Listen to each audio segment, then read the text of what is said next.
afternoon, ladies and gentlemen. A great pleasure in being able to moderate this session on minority matters, no minor matter, challenges and opportunities. And fortunate in having a very distinguished panel here. None of them need any introduction. Extreme right is Mr. Ishrat Aziz, who has had a very eminent career in the Indian Foreign Service. He's doing a lot of creative work after his retirement. Mr. Mark Tully, who needs no introduction, at least to an Indian audience. Number of years at the BBC and then subsequently a lot of other work. And Vineeta, Shanker, who is now doing this work with the charitable foundation, Sasakawa Foundation on eradication of leprosy. Harpal Singh, who brings to the table a wide variety of managerial experience, and of course is heading the Fortis healthcare. So we have this, and we begin by saying that perhaps it may be worthwhile to avoid definitional issues of what constitutes a minority and who doesn't constitute a minority, because that can be a debate in itself on definitional and other issues of minorities. But we'll skip over that in order to make this afternoon's discussion more constructive. I think everybody agrees that whatever be that definition, and the issue is numerically, if it's perceived that a group is a minority, whether by way of religion or ethnic diversity or other traits of cultural identity, I think it is in everybody's, and social cohesiveness along with growth would be an objective which I think very few would like to disagree with. So how to mainstream the minority in the wider growth of the economic and social development of a society, and this is great relevance to the Indian context. I think if we concentrate on what can be done to make growth genuinely inclusive and provide opportunities and provide specific policy directions, create a structure in which the minorities feel mainstreamed along with the rest of society in order to prosper from the gains of economic development, whether it be in education or in healthcare or in opportunity for jobs. One can consider different facets of it. So that would be the direction in which I'd like to lead this afternoon's discussion. And since, Vineeta, you are specifically dealing with one particular aspect of a set of people afflicted with some infirmity, I'd request you to make an initial observation for a few minutes, and then we'll take it from there. Vineeta. Thank you. Thank you, Emeritus. Am I clear? No. Put it on. Yeah, It's on. you go ahead. No. Oh. But aren't you wired otherwise? No, I opted not to. Oh, okay. To use this one. Right. Right. Good afternoon, everyone. Dekho bhai. Yeah, I'm back. I'm wired now. Good afternoon, everyone. As you might have read, I am looking after Leprosy Foundation. We work for the social and economic rehabilitation of leprosy-cured people. As you well know, they are the most marginalized group in our society, and the stigma against them is sort of centuries old. And so in a sense, what I see in the world of leprosy is a microcosm of what we know of minority issues in the country as a whole. And so I'll just go into a little bit of detail about what we see in there amongst leprosy affected people. We work in colonies, and clearly as we go into a colony, the first thing that you do see is the abject level of material and physical opportunity or physical services that they have. I mean, the material and as I was saying, physical parameters of life are very, very poor. And that's an aspect that we are all aware of. It's minority communities have always, the issue of minority has come up because of non-inclusive growth. They've been left behind, they've been marginalized. But I think far more importantly, as you delve a little deeper, you do come across not only a rejection by mainstream, but you also come across deep psychological scars because of this.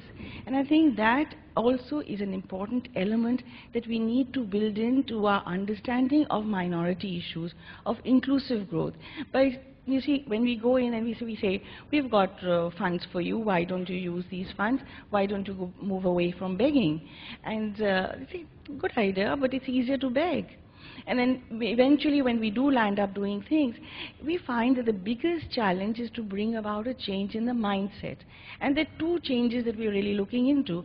We're looking at the change in mindset of the broad society, of how people outside these colonies deal with people within them, how they treat them, what kind of hope or perspective do they give them for their life in the future. But also we are dealing with mindsets of people within, because what has happened in the past, the way people have been dealt with it, the way government has provided facilities to people who have had leprosy or who come from leprosy background, the way society has felt comfortable just giving donation and in a sense perpetuating the dependence that they have, or the dependence within which they live, has further exacerbated the problems. So I think an important aspect of any policy issue or any approach that we adopt to minority issues must include not only providing the material well-being to be included, which is very important, therefore growth and inclusive growth at that, but even more so a social acceptance, a tolerance, a sympathy. Because we sort of say that, you know, we take pride in our diversity, but that's only for people outside, because we don't celebrate diversity within our country. We're a highly prejudiced community. And we tend to stick to each other. We tend to nurture our prejudices. We're afraid of change as far as the social structures are concerned. And I think that's where we need to shift from an attitude of, yes, oh yes, we're very diverse, but to actually celebrate diversity. And the only means we can to do is to perhaps start off with a basic level of human development, which is accessible to each and every human being, so that from there on we can start thinking about enjoying each other's difference, of not only tolerating but actually taking pride and joy in the fact that there's diversity, there's things to be learned, we can create a multifaceted society. And that's where I think we need to also look at, because we've talked about inclusive growth, we've talked about growth for a long, long time, but we need to make it inclusive not merely in terms of economics, but we also need to make it inclusive in terms of social aspects. And the way to do it, in my mind, would also be to put a lot of emphasis on changing mindsets, on changing attitudes. And it's easier said than done. But if we could integrate some values for the human being, some values for the individual, irrespective of caste, creed, whatever, just the human being is an important unit to be considered, perhaps we would start on the process of being inclusive in our growth. Thank you. Thank you, Vineeta. I now like to turn to my extreme right and request Mr. Ishrat Aziz, if you have any preliminary comments to make at this stage. Ishrat? Comments on what? Comments on the broad structure of trying to mainstream the minority in the development, economic and social development of societies, particularly in the Indian context. Okay. I'm a rather unconventional thinker, first of all, I must say. So some of the things that I might say may come to you as the opposite of what is the conventional wisdom. Second thing is that I end my hello. No, you are Mike. You are hooked on, so you can use that. I don't know whether, because you have to look down. This doesn't matter. It's okay. I end my sentences with not with an exclamation mark, but with a question mark. So keep that in mind. Now the thing is that I would have preferred not to use the word minorities, because it creates the impression that there is a numerical minority and there is a numerical clearly defined cohesive majority. It's not really as simple as that, but still I would constantly use the word identity, which comes to the same thing. When people ask me, what do you do after retirement, and I retired about 11 years ago, I say I read and I think and I write down my thoughts, and they say, so what is the subject that interests you? And I always say, how can many identities live in one polity? That's the subject that interests me. And this is a subject that has interested me from a very early age, and this is a subject whose importance I realized more and more when I lived in different societies, because there are societies which may seem to you to be homogeneous. Actually they are not. I lived in 6 what you would call Muslim countries, countries of the Middle East, and each one of them has its own identity problem. Many identities are living in one polity. It's a problem. Now, coming back to the question of, let's be specific, Muslim minority in India. It might surprise you to hear that when I'm talking with other Muslims at a, let's say, an exclusively Muslim gathering, it's not that they discuss, well, you know, our identity is under threat, that we cannot practice our religion according to our choice. No, that's not the subject that is discussed, because there is no problem like that in India. Muslims can perform their prayers, they can go for Hajj, and the government facilitates their performance of Hajj in many ways, and so on. I mean, you want to have an institution for your education, you can have it. That, I don't think that's the problem. But there is a feeling, perception, maybe it's right, maybe it's wrong. Partly it's right, partly it's wrong, that they do not have adequate, let's say, share in the political power and economic opportunities. Now, let me say one thing straight away. The problem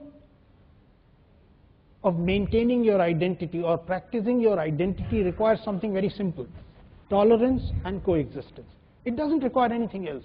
But when you come to political power and when you come to economic opportunities, it's a very difficult situation, because political power and economic opportunities, political power has to be shared, economic opportunities have to be shared. And this is a problem that is not, I mean, though it is more talked of in the context of Muslims, and the whole perception gets complicated because of the history of what happened during the freedom movement, partition, and so on. This is a problem that is being faced by various groups in our country. There is a feeling that the playing field is not level. It has to become level. How to do it? I mean, I keep hearing this should be done, that should be done, and we all find, I always ask the question, but how to do it? Values, how to inculcate values? You want to teach the children from their childhood, then there must be parents who can teach them, teachers who can teach values. You should change the objective situation, create laws, create circumstances. But again, how to do it? Where to make the beginning? I can only say that this can be done, first of all, if we say that diversity, I mean, let's not use the word tolerance with regard to diversity. Let's say diversity is to be something to be cherished. Because if you look at India, its greatest strength, I think, is its uniqueness in terms of being the most diversified society anywhere in the world. And that diversity creates a situation where, what I say, first of all, we can be what I would call a linguistic superpower. I mean, out of 25 most spoken languages in the world, 7 are in India. We can be a cultural superpower because we have tremendous cultural diversity, and intellectual superpower because it is diversity which creates cross currents. A homogeneous society is an extremely a deadening society. It is diversity which creates interaction. So in India, we need to really cherish it. And second problem that arises, and I know that there are people who say, you know, you can manage diversities if you have a strong centralized system. Otherwise, you know, we know what's happening in Telangana, and when there are many other instances. But I say democracy is our greatest strength. And let me make one statement here, and that's true, though it, you know, at the first sight it may not appear to be the right thing. Never in human history, I think, there has been a situation like the one we have in India. A huge society, an extremely diverse society, managing everything through democracy. You give me any instance, a similar instance. Those who say democracy is not the right approach should go back to one thing. There was Soviet Union. There was no shortage of centralized power decision making. It didn't work. On the other hand, you have something very unique happening. There is European Union. It's growing. I mean, it's not shrinking. The countries don't want to leave it. There are, in fact, many countries wanting to join. So what have they done? And that's, to me, is the heart of the problem. It is all about sharing of economic opportunities in a level playing field, in a fair and just manner. And to my mind, the European model is a great example of how many identities can live together if you can create a level playing field. Let me reiterate what I said in the beginning. Identity, practicing your identity requires only tolerance on the part of others.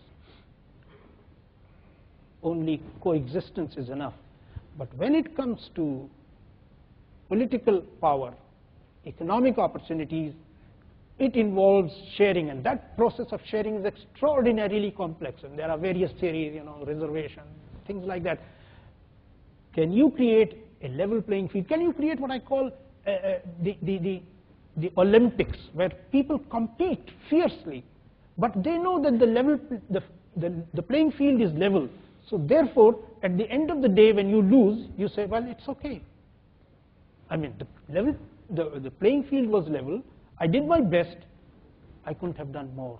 I think that is what will solve the problem of various identities, including, if you want to say, the Muslim minority. Thank you. Thank you. Thank you, Ishrat. I can see that the three key messages on which I am now going to request Mark, in addition to whatever he may wish to make as preliminary observations, is harmonizing identity, fostering political power and economic opportunities through a level playing field, and of course, in a different form, what Vineeta had said, celebrating diversity. But these are three very broad themes. Whether we need special laws, rules, regulations, societal changes, attitudinal changes, we will come to some of that. But Mark would like to comment on some of these aspects, or any other thing which you would like to make as preliminary observations. Mark. Yes, so perhaps I could take up a little bit from where Ishrat has left off. The first thing I would like to say is that I think it's very important that we do not indulge in beating our breasts or excessive pessimism about the condition of minorities, no matter how you may define them in this country. I think that when you look at the problems that a country like Britain, for instance, when you look today in the Hindu about the treatment of minorities in the European Commission, I think that there is an enormous amount to celebrate in the way that India has managed to cope with its minorities over the last 60 years or more. This is, as Ishrat said, a country where anyone can worship anywhere they like, in total freedom. They can be educated in any way they like. We do not here have stupid arguments about what clothes people may wear or may not wear. We do not have even stupider arguments about whether you can celebrate Christmas or not. Every religion has a holiday to itself in this country. And obviously I'm focusing somewhat on the question of perhaps the most obvious minority question, the question of people of different religions and different ethnicities living together, and in particular taking up from Ishrat the one about the Muslim community. And I would agree with him that what is really important is that there should be a playing field, a level playing field. And I have one or two practical points to make here. But I would also say that you know, you're never going to get an absolutely level playing field. But what is tremendously important is, in a way, the way a community like the Muslims see the playing field. Whether they believe that there are efforts to make the playing field level, whether perhaps they believe that things are becoming more level. An attitude is very important. It's often said, and I think it's absolutely true, that what people believe is much more important than what actually happens on the ground. And I think there are one or two things which could be done to assist with making this playing field look more level. And they are quite practical things. For instance, if we take the question of reservations, if any of you have read the Sabha report, as many of you must have done, which is a report into the condition of Muslims in this country, you will see that in that report it states quite clearly that the communities which have had reservations have benefited from reservations. Now, it seems to me that it is possible to have reservations for certain Muslims without turning this into what you might call a Muslim reservation. Because I think there is a very important point here. But if too much is done to attempt to make the playing field level, if it appears almost that Muslims are receiving favorable treatment compared with other communities, then that just is manna from heaven for those who want to provoke hostility between the different communities of India. But I think that if you take the question of reservations, for instance, if Muslims were to accept the fact that they are a disparate community and that there are disparate communities within Islam, some of those more poor, more backward than others, then I think, as has been considered in Bihar, and I'm not quite sure of the progress of this, it should be possible to provide reservations for certain identifiable Muslim communities. Now, no matter how little or how much good that would do, I think this would, in practical terms, this would be a huge step forward towards giving the impression that there is a level playing field. I think the other thing which is hugely important, and here again I come back to what Ishrat said, I think he's absolutely right. Not only must this country be a democracy, but you must ensure that in this country draconian laws are not passed.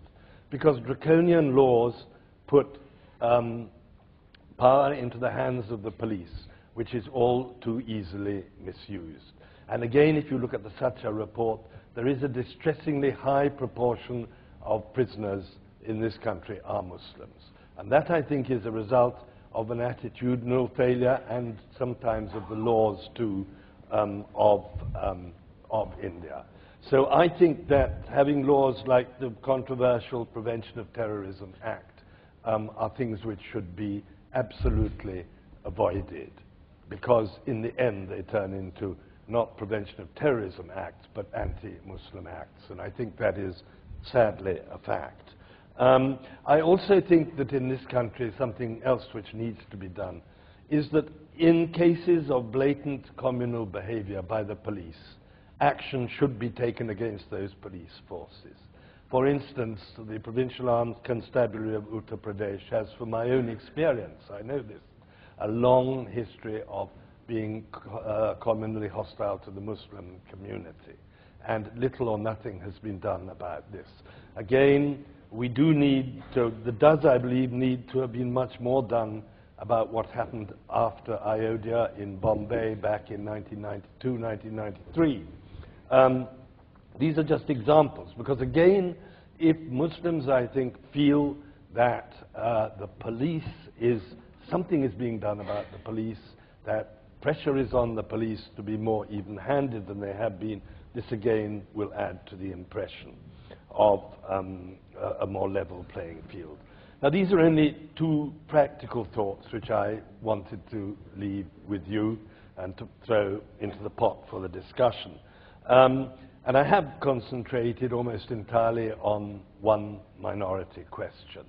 But I believe that, as I said at the start, and I want to emphasize this, I think that India has much to build on. It's not as though the state of minorities in this country was one of tension, was something that we should, as I said, beat our breasts about. I think India should build on what it has achieved already, and certainly encourage closer understanding between communities. But I think there is one of the reasons why India has been able to cope with minorities is because it is, as has been described by Ashish Nandi and many others have copied him since, including me, a salad bowl society rather than a soup society. So whilst I would entirely agree that we need to bring people together to greater understanding of each other, I think it would be a mistake to try and think of doing that to say, let us create an Indian identity or something like that. So those would be my views. And as I said, I have concentrated on one particular question. Thank you, Mark. Take the two very important points, which you have made, which, namely, some kind of level playing field. Illustratively, of course, you have talked of reservation for some categories, respect of minority. You mentioned about the Bihar example, where particularly Dalit Muslims have been given some particular reservation. And also mentioned on the need for the impartiality of the police apparatus and the need to make them accountable. And that we need to foster a salad bowl than a soup, which puts an artificial kind of a thing on the Indian identity. These are all on elaborating the broader point which Ishrat had made. Bring in now Mr. Harpal Singh at this stage. Harpal, would like to comment on any of these which have been mentioned, or any particular area which, given your own experience profile in management, particularly the health sector, would like to speak at this stage? Harpal. NK, let me, I thought that all three of my colleagues here touched upon, about cherishing, about celebrating, and about the need to be, salad bowl rather than soup. And oftentimes we've talked about this question of celebrating diversity. We say this and would like to believe that it's just a good thing to do. It's a sensible thing to do. And possibly I thought it might be a good idea to ask ourselves, but why is it a good thing to do? Why should I celebrate? Because if I don't have an answer for the why, I don't think I can produce the passion to do it. And I said to myself that if you think about it, learn from nature. If there's one great example that nature delivers, that is that nature delivers diversity. Even within the same species, nature doesn't produce two of the same kind. It doesn't matter which species. Nature goes to particular pains to preserve and protect the small minorities of different species in a unique and special way. And therefore I suspect that part of the reason of why majorities can prevail sensibly in any form of living cohabitation is because there is a reference point and the richness that diversity provides. And I think this is fundamental. We must know why we must honor diversity. And I would say that go back to nature, the great innovator, the great experimenter and obviously millenniums of years of experience behind it. So I think it's important to philosophically and conceptually understand why the celebration, the cherishing of diversity is important. Now, if you convert that to the human, this is exactly the case of the human as well. No different. No two human beings are the same. And it's therefore, if you take that view, there's a very interesting conceptual next step that you must take, and that is that, in fact, there are not minority rights as if there was something special from majority rights. Minority rights are, in fact, inalienable rights, because that is what assures the survival of life itself. It ensures the survival of the majority. So majority rights come to you by the fact of a majority, and minority rights come to us by the fact of their inalienableness. And I think if we look at it from that perspective, a whole new approach evolves. Look what it does to the perspective of the political parties that actually either are pro or in some senses at variance with minority rights. And I think if they go back to this natural question and conceptual framework, maybe they might have to re-examine their perspectives and their positions. Now, I'm going to be a little more provocative in terms of, it's just a good thing to say that what we have done and achieved, and I can tell you that all of us would say that we've achieved a great deal in the last 60 years, that we are in fact, in some senses, a celebratory democracy for all the diversity that we have, that we still have developed, we have progressed, we've moved forward, and as Mark said, we have also enjoyed holidays of every single community.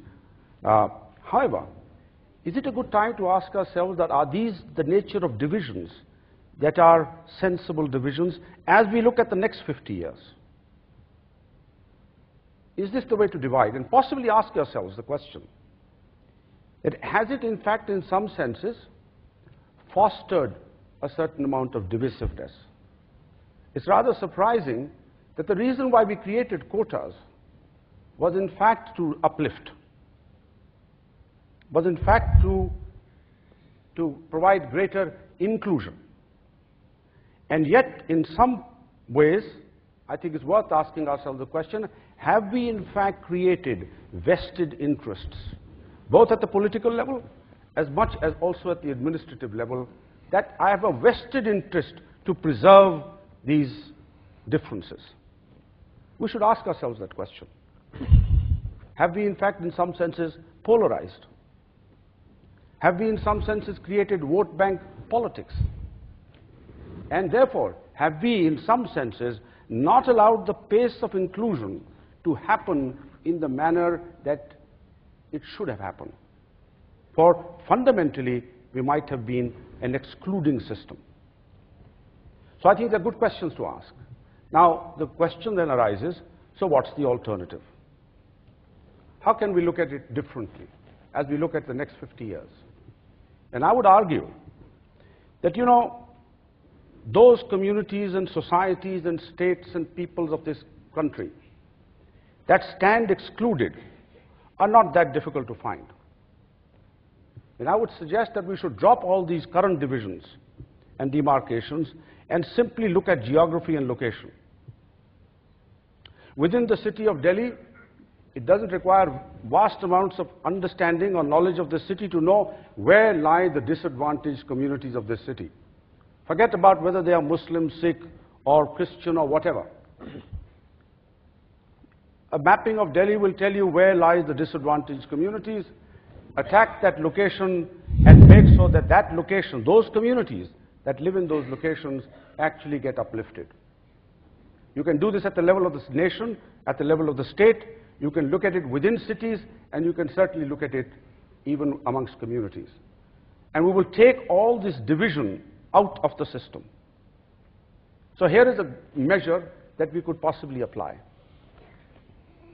I would also say that another way to look at it is to just look at what happens to children in this country. 300 million children. Large number of them deprived, disadvantaged, abused. And I think if you just focus on children, it doesn't matter which children they are, if they are just children. And I dare say the nation has not even halfway begun to address the challenges of senior citizens. We are going to have the largest community of senior citizens in this country by 2040. The rest of the Western world seems to worry about the fact of aging. We're going to be in that situation. Focus on geography, focus on children, focus on senior citizens, and leave behind all the other divisions is a way. Now, I recognize this is a hugely generalistic statement, but if you were to do that, I dare say we might actually deliver to ourselves a hugely and a dramatically different approach to the way we will look at development and inclusion in the future. Thank you, Harpal. Well, I certainly believe that we seem to be celebrating diversity within the panel. So Ishrat and Mark both argued that one way of achieving level playing field would be to look at the special disadvantages which some communities have, particularly in regard to the sharing of the economic opportunities and the sharing of political power, which you mentioned. And you specifically mentioned, of course, Mark, that one way of doing it is not to look at the whole idea of reservations and quotas in a generic sense, but to special categories within this broader framework which, whose disabilities could be addressed.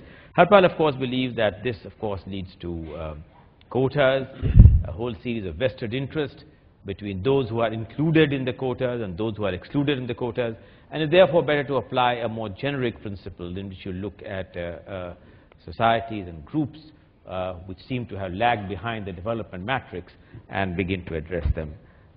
Would you like, Ishrat, to comment on whether you believe that in the pursuit of the level playing field, you require some mechanisms which initially can neutralize the disadvantages with which you begin, or you would go in for the more generic approach which Harpal has mentioned?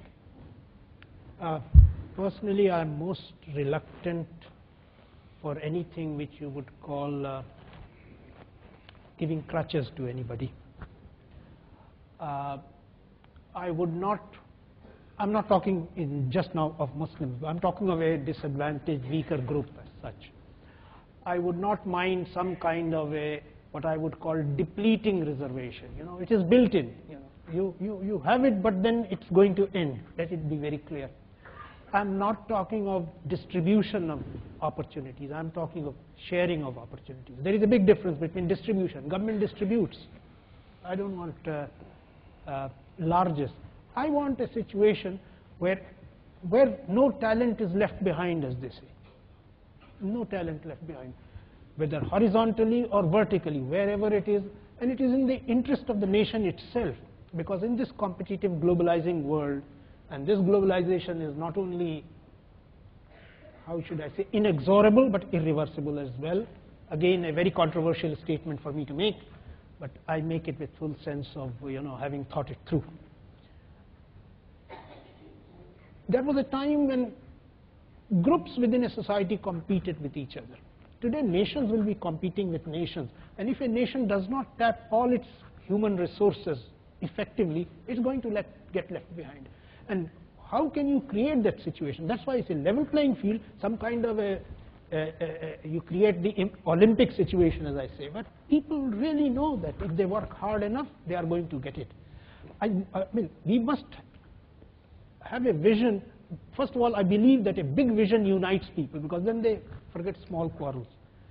And if you have a big vision, you will probably find a nation which, when it gets up in the morning, it says there are things to be done for our nation. Just as an individual who has embarked on something very, very important, in which he believes, he gets up in the morning very, you know, excited. Why can't a whole nation be just as excited? Can't we create it?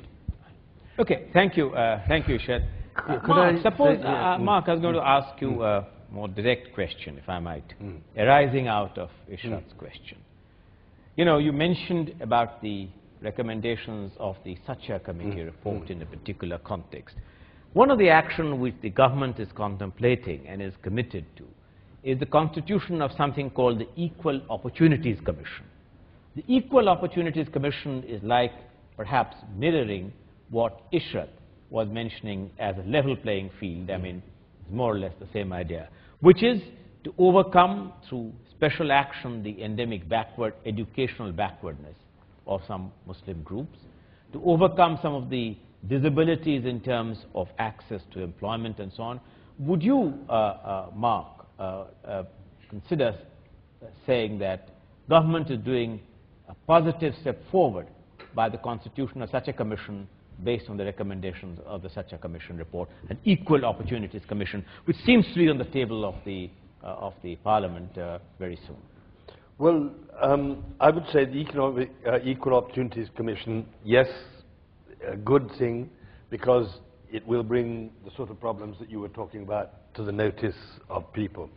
But I think also that we have to be pragmatic and look at the situation on the ground now.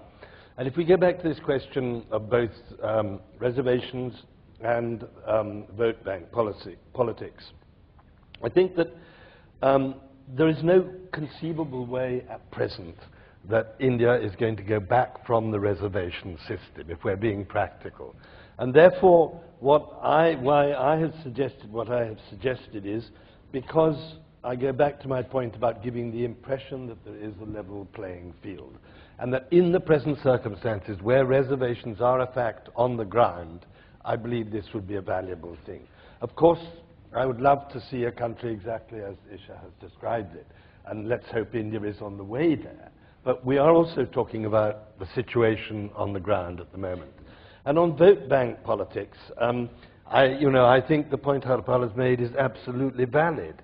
And I do think that there is something practical which can be done here as well, which is that far more stringent action can be taken against those who stretch the bounds of vote bank politics to such an extent that they become what I would call communal politics, and sometimes even the politics of preaching religious hatred. I think there has been too lax a view towards people who do that. I think it's inevitable in a democracy that there will be an element of vote bank politics, and I don't see how you can get round that in practical terms. But I certainly do think that you can take measures and see that laws are enforced, which at least prevents vote bank politics going too far. Thank you. Vineeta, if I could bring you in at this stage, you did mention in part, the concluding part of your initial observations on attitudinal changes and fostering some values. Now, these are exceedingly noble values to pursue, but in terms of the practical application of this, would you say that the suggestion made by Mark that an excessive pursuit, perhaps, of vote bank politics must really attract some strong penal action by means of some laws and regulations which the country needs to have? Absolutely, but I'm sorry. Absolutely. Yeah, I absolutely agree with that. But the question that arises is, we have so many laws, we have so many regulations that we already have them on paper. Who is to execute them? And I think unless there is not just a political will, but there is a social will to do so, it would be difficult to implement, because who will be the regulators? It's us. It's part of us who are regulators. And if we don't have the mindset, if we are not educated enough to see our own best, as Harpal also said, it has to be a win-win situation. We have to see that the interest of the majority has to see that its own interests lie in the development of the minority. Until such thing is done, it would be very difficult to have a change in attitude which would lead to these very regulations being implemented. Thank you. I think that, Harpal, you first used this expression, vote bank politics, and today's discussion, of course, Mark knows, like most of us do, that there are provisions already under our electoral laws which attracts penal action. The question is something which Vineeta raised. There's overall societal consensus in enforcing some of these rules and regulations which already exist. Harpal would like to comment on this aspect? Well, you know, both things. I think, first of all, if I may say that the real division for the future should be about societies and communities that are relatively well-to-do, have enjoyed what I would call the development dividend, and those that do not have that.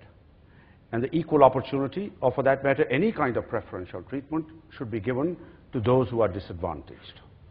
Do not subdivide the disadvantaged into all these myriad subdivisions, because in so doing, you actually create vested groups, as I said, which then allows them a platform for the kind of vote bank politics. So there is very fundamentally a conceptually new approach that you have to go, notwithstanding the challenges that we have some ground level realities.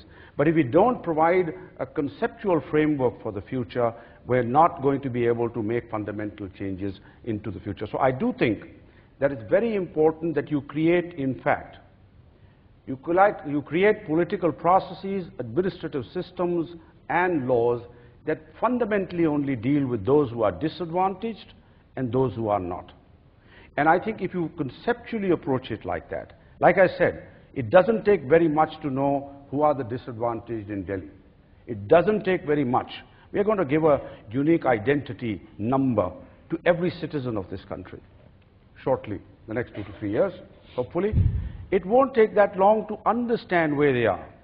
If that entire locality, state, or whatever is allowed to go up and the dividend, the development dividend flows to them, it doesn't matter which subdivision they are part of.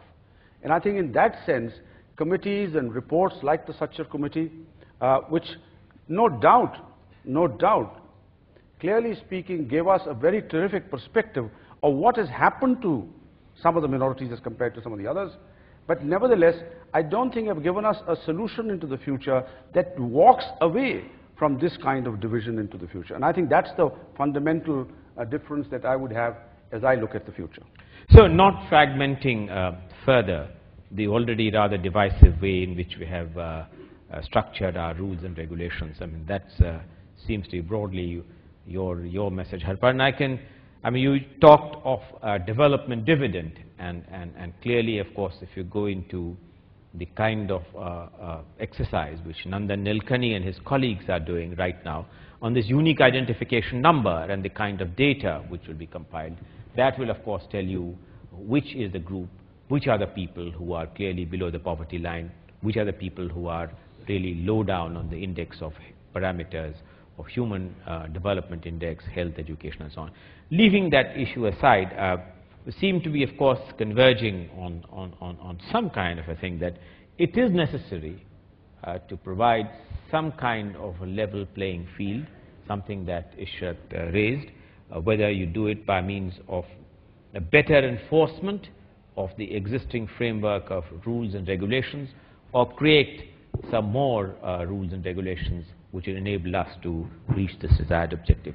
I'll stop the panel discussion here, because I think that the next 20 minutes which is available to us, like to really invite comments from the audience. I request the questions to be specific. You can ask the panel as a whole or any individual panelist that to whom you would like the questions to be addressed. Yes, please. Microphone here.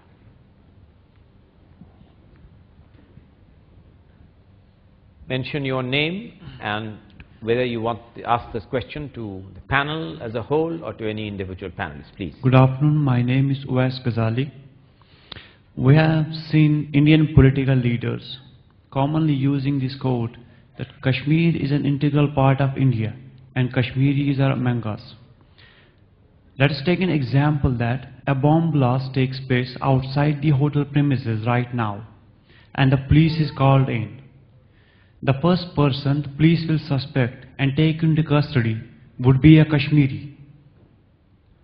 Now, how can you expect the Kashmiris to make contribution towards the overall development of the country when their state is so bad in this country? All right, I think this is a very broad question. Maybe perhaps this is somewhat along the lines and observations which Mark had made on the impartiality and attitudinal changes of the police apparatus. But would you like to make any comment on that? Well, not really. I mean, beyond saying that, yes, it is very unfortunate if the police behave in the way that you describe. I can't comment on details. Wouldn't even really like to assess the extent to which what you say happens or does not happen.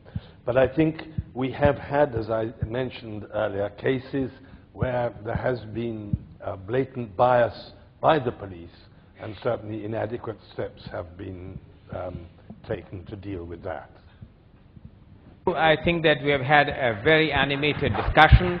We are somewhat over time by 2 minutes and 8 seconds, but I think that the broad consensus in this panel appears to be that India has made a lot of progress in trying to really mainstream the minorities.